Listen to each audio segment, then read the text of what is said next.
Alors qu'elle fait feu de tout bois pour redorer le blason de sa circonscription, certains habitants de Mvumvu, inciviques, traînent encore le pas. Des installations pirates vacuant à la fois matière fécale, urine et eau de douche dans les caniveaux, laissant échapper des odeurs nauséabondes aux grandes dames des populations, l'administrateur maire du 2e arrondissement de Pointe-Noire a mis en place une commission de vérification pour traquer ces inciviques. Maison après maison, ces agents ont fait le tour des CQ 206, 208 et 209. Les caniveaux normalement devaient être secs. Mais vous allez remarquer que les caniveaux sont encore pleins. C'est comme nous sommes encore dans la saison de pluie. Et Madame le maire a jugé mieux de faire la ronde, effectivement, pour voir d'où viennent ces eaux-là.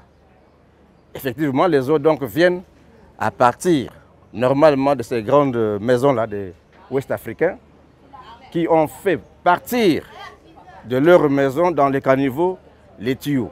Cette opération de vérification va s'étendre sur tout Mvumvu, a rassuré Lauréate Mberi Bini. On continue notre travail, comme je vous l'avais dit au cours de la dernière prise de contact avec la population des secteurs 206, 208 et 209, pour le moment là où on s'y trouve. C'est vrai que nous allons aller un peu plus loin pour que nous puissions faire le tour de tout l'arrondissement. On s'est rendu compte que nous avons des secteurs où il est difficile de passer sans qu'il y ait des odeurs nauséabondes. Qu'en pleine saison sèche, il y ait de l'eau qui circule dans des caniveaux bouchés. Et nous venons à notre grande surprise de constater qu'il y a des gens qui ont pris les caniveaux comme étant des puisards pour rejeter leur matière fécale. Et il fallait joindre l'utile à l'agréable. C'est pour ça que cette commission de vérification est passée sur les lieux et constate que les gens n'ont pas enlevé leurs tuyaux. Et les gens continuent à utiliser le caniveau comme étant un puisard.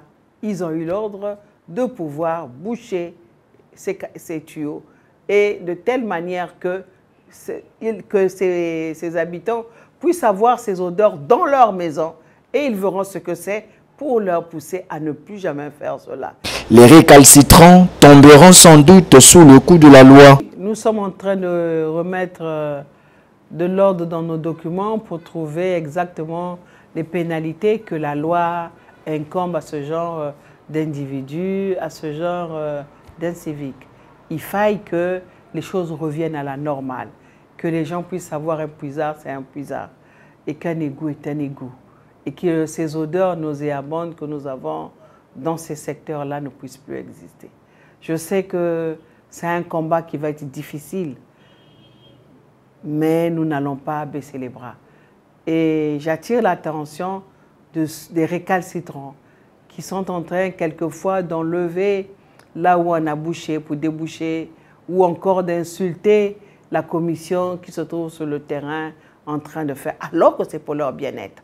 Et c'est pour le bien-être de tout Congolais.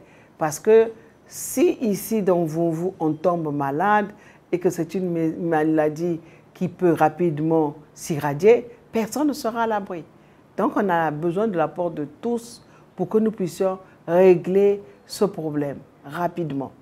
Et que ceux qui ont l'habitude de le faire dans les autres arrondissements, qui commencent à se rendre compte que si ça commençait en Mvumvu, bientôt ça va arriver aussi dans leur quartier. Parce que n'oublions pas que l'eau que nous avons en Mvumvu, une partie de l'eau vient de Lumumba. Mvumvu propre, le dynamisme de Lauréate Mberi Bini est loin de s'affaiblir.